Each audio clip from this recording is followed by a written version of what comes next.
either London, and then when they started showing in Paris, you know, I would rock up the day before the show for fittings. So if you can imagine, I'm a jeweller, I work in metal, it takes longer than fabric. I needed to the very, very last day to finish my works. So I would literally sometimes be still on the bench working 2 days before the show.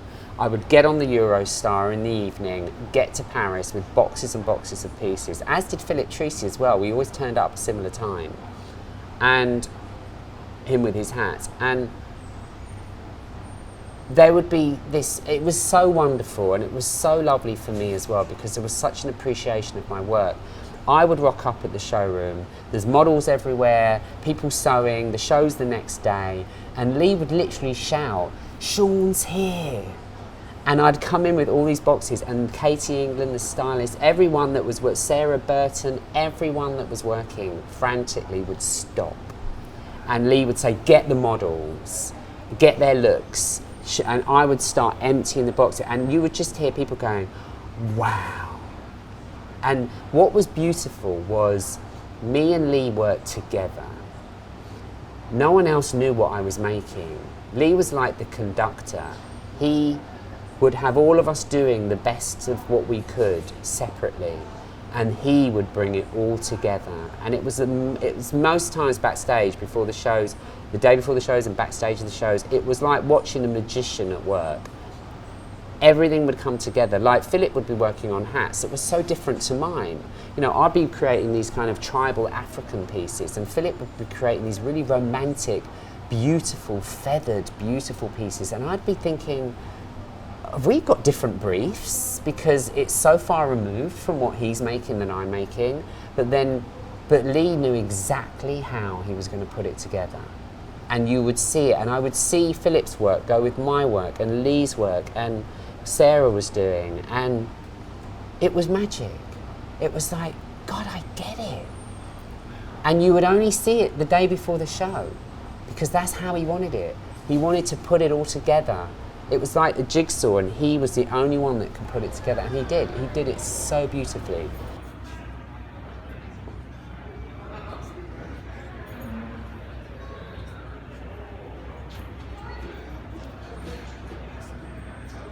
Working with Lee for 17 years and knowing him that long, when he passed, obviously, as you know, one of his closest friends, I was devastated. But the energy that we embraced together when we worked, and through our friendship, but when we worked, that never left me.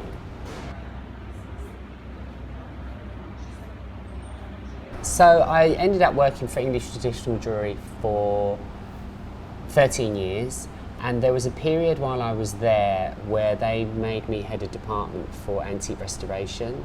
And I think the reason for this was, to restore antique jewellery, you really need to have a lot of patience, and you have to have a real fine eye for fine detail. And I had two of those skills, and I think for me this was one of my favourite times with the company, because I would sit there and I would handle and study and have to restore Victorian, Art Nouveau, Art Deco, some of the most amazing, beautiful pieces of jewellery. And it was here, and it was this period of my time where it kind of reignited my passion for design, because I would hold these pieces of jewellery and I would study the craftsmanship, and I would really admire my past masters because I'd look at the craftsmanship.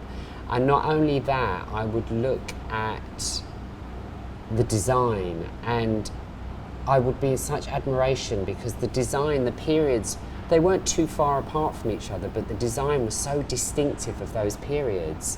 You know, from Art Nouveau to Victorian to Art Deco, they really represented and captured the times that those artists lived in.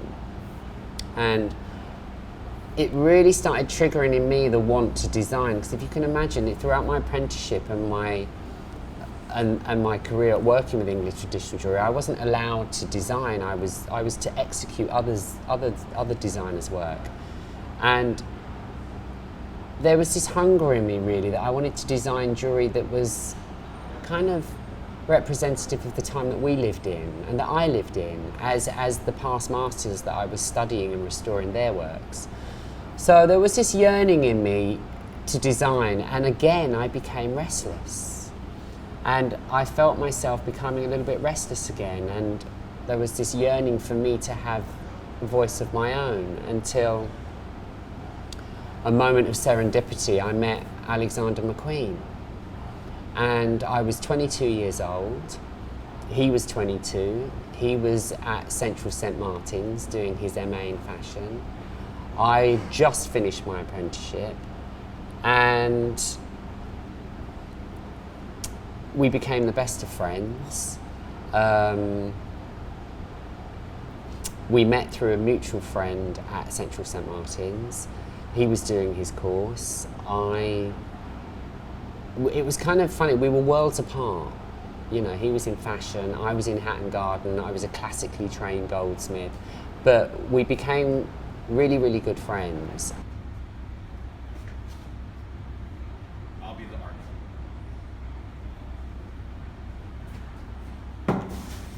Sway. It's one of my favourites because it's this mixture between metalwork and textile. With this, well, that was chamfered edges. That was Lee's idea.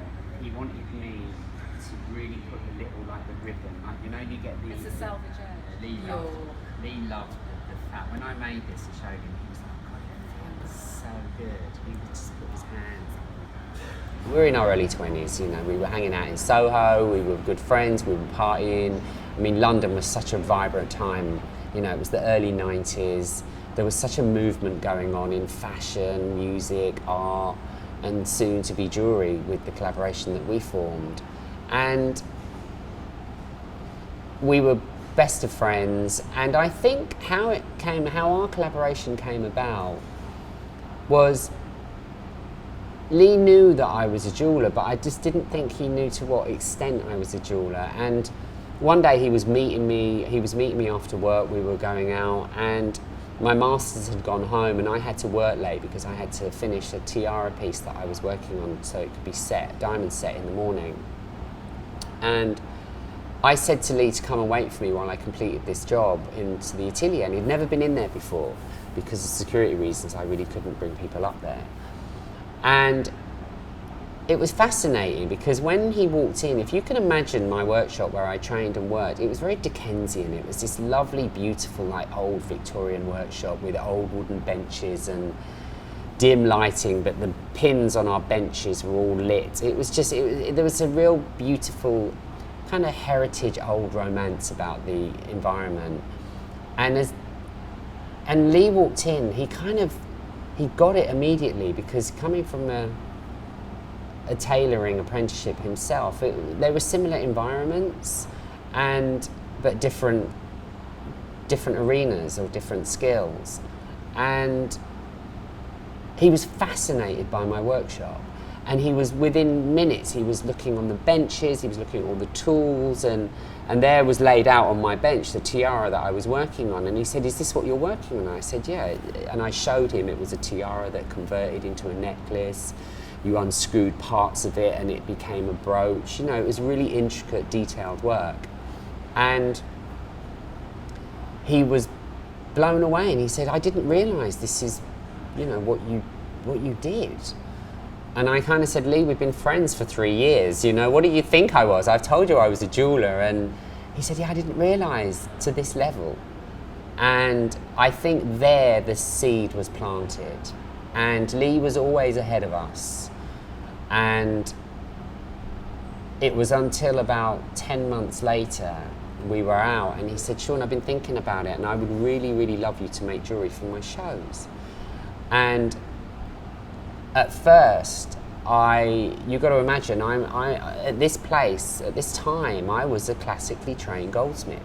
Diamonds, gold, platinum, sapphires, emeralds, tiaras, solitaires, sautoirs, that was my world. And so when Lee asked me if I would make jewellery for his shows, I found it quite daunting, and at first I kind of refused. I said, I don't understand how we can, because in my head I was thinking, well, I'd have to make large diamond pieces of jewellery, and the weight and the cost, and he'd just finished college and I'd just finished my apprenticeship, and how would we fund it? And I said, Lee, I don't know how we're going to do that, because, you know, the time, and to make diamond fine pieces of jewellery, I need time and funds. And he said, no, Shaun, we won't work in diamonds and gold. He said, we'll work in brass or aluminium or silver or feathers. And if you can imagine, I was quite taken by that. And I said, Lee, I don't work in brass. I don't work in silver. I'm a goldsmith. And there was this element of, I didn't really understand what he was saying.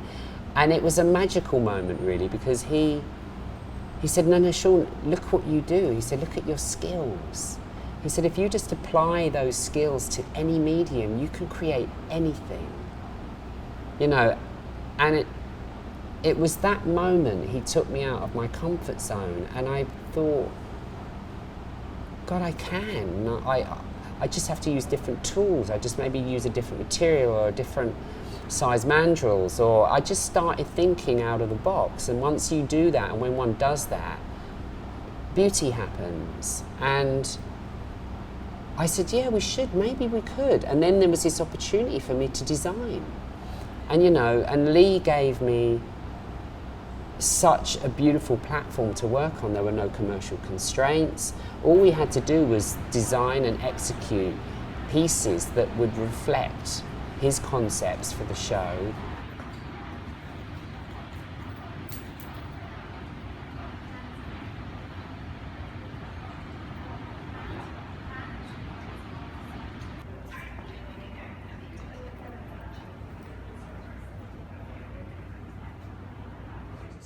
$26,000. It's not 26. $26,000. It's 26. 26,000. 28,000. $28,000. At 28. $28,000. Are we all done at $28,000? $28,000 and fair warning at 28. At 28,000. At 28. At that time, we were young. We were in our 20s. We were in London. It was the 90s. There was no strategy. It wasn't serious. Well, it was serious. I take that. You know, what we were doing. We loved our work, and what we were doing was important. But we didn't take ourselves seriously. That's what I wanted to say. It was done.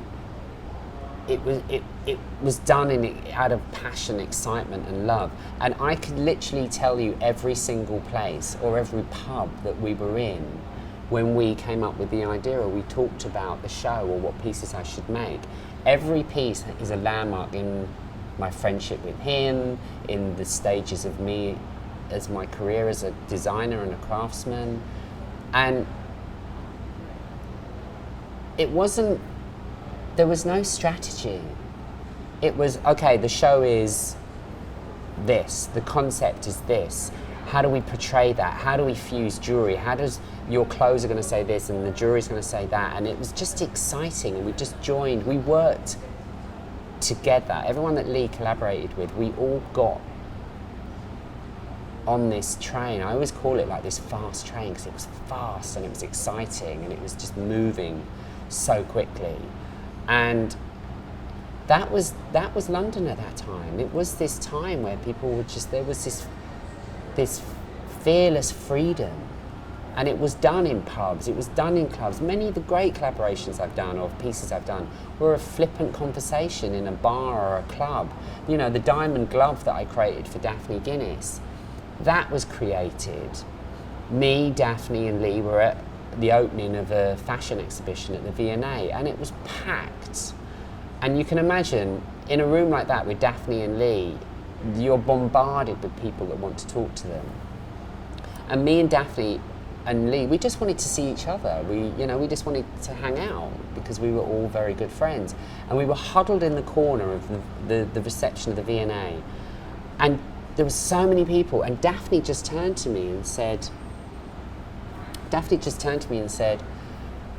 oh, I need protection.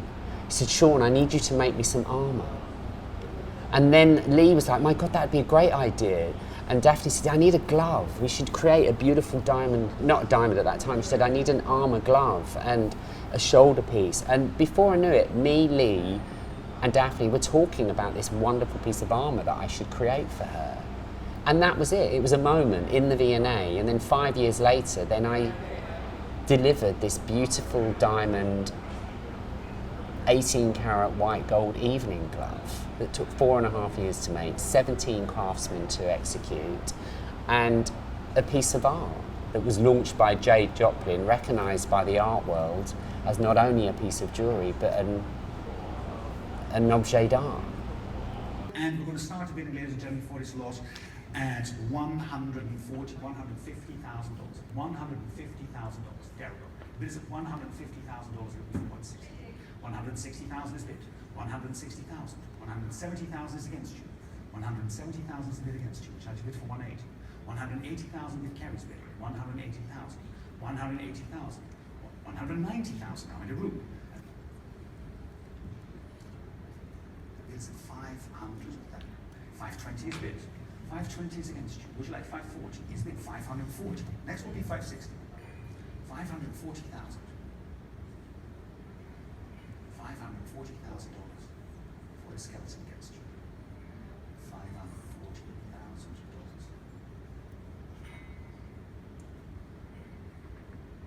$540,000. One more time. 540,000. 560,000.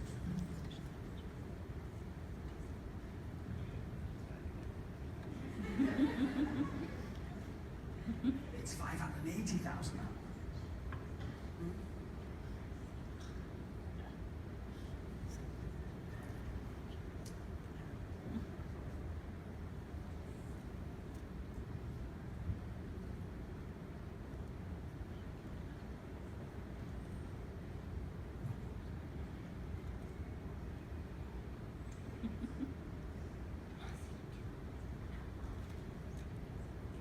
$580,000, and the bid is at $580,000. If we're all done at $580,000, I'm selling, fair warning, at $580,000, and the skeleton torso at $580,000, the corset at $580,000, at $580,000.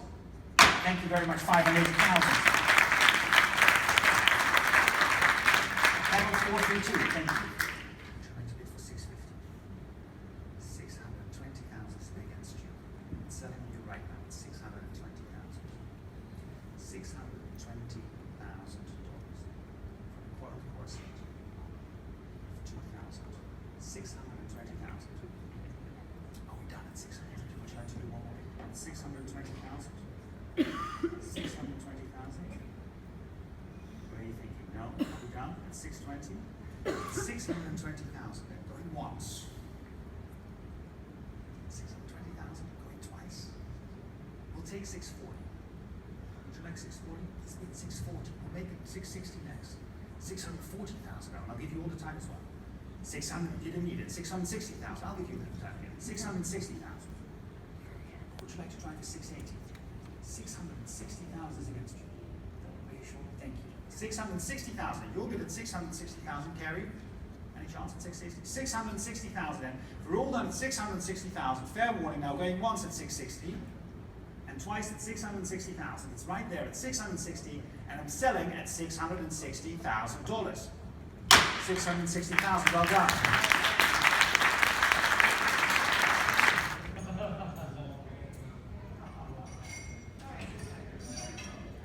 But there is a mixed emotion now where I'm a little bit sad, but I think first and foremost this collection's bigger than me.